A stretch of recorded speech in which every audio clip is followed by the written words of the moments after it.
நேற்று நைட் வந்து திருவள்ளூர் கட்டுப்பாட்டில் இருக்கிற குருவிமேடு துணை மின் நிலையத்தில் வந்து ஒரு ஷார்ட் சர்க்யூட் விபத்து ஏற்பட்டு அங்கேருந்து சென்னைக்கு சப்ளை ஆக வேண்டிய எல்லா கரண்ட்டுமே கட் ஆகிருக்கு. முக்கியமான ஏரியாக்கள் வந்து பார்த்திங்கன்னா கோயம்பேடு, மதுரை வாயில், மணலி, திருமலை வாயில், அதுக்கப்புறம் ஸ்ரீநகர், கோடம்பாக்கம், நுங்கம்பாக்கம், வேளச்சேரி இந்த மாதிரி மேஜர் ஏரியாஸ் வட சென்னையோட முக்கியமான ஏரியாக்கள் எல்லாமே பவர் சப்ளை கட் ஆகிருக்கு. ஸோ இதனால் ஜனங்க டென்ஷன் ஆகி கவர்மெண்ட் ஸ்டான்லி ஹாஸ்பிட்டல் முன்னாடி சாலை மறியல்லாம் பண்ணாங்க. அதுக்கப்புறமா வந்து ஸ்டெப் பை ஸ்டெப்பாக அந்த ஷார்ட் சர்க்யூட்டை ரெடி பண்ணி அதுக்கப்புறம் ஒரு 11:30 மணிக்கு வந்து எல்லா ஏரியாவுக்கும் 1 by 1 வந்து கரண்ட் ரிலீஸ் பண்ணாங்க. இதை பற்றின ஒரு புரிதலை வந்து ஜனங்களுக்கு கொடுத்து முன்னேற்பாடாக ஏதாவது நடவடிக்கை எடுத்துக்கணும் அந்த சம்பந்தப்பட்ட அதிகாரிகள். ஏன்னா அந்த உதவி என்னன்ற மாதிரி அந்த எண்ணுக்கும் அந்த மின்வாரியத்துக்கு கூப்பிட்டா ரெஸ்பாண்ட் கூட பண்ண முடியும் அந்த ஊழியர்கள்.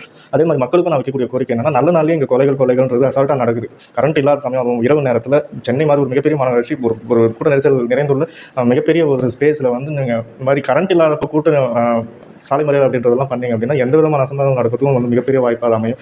ஸோ நம்ம சுற்றி இருக்கிறவங்களே நம்ம காப்பாற்ற வேண்டிய பொறுப்பு நமக்கு இருக்குது. எந்த விதமான அசம்பாவிதங்களுக்கு இடம் கொடுக்காம நம்ம வந்து நகர வேண்டிய ஒரு பொறுப்பு நமக்கு ரெஸ்பான்சிபிலிட்டி இருக்குது. ஸோ அதை நம்மளும் புரிஞ்சு நடத்துக்கணும் அப்படின்றத நான் நினைக்கிறேன். ஏன்னா இது ஒரு ஆக்சிடென்ட். So that's why.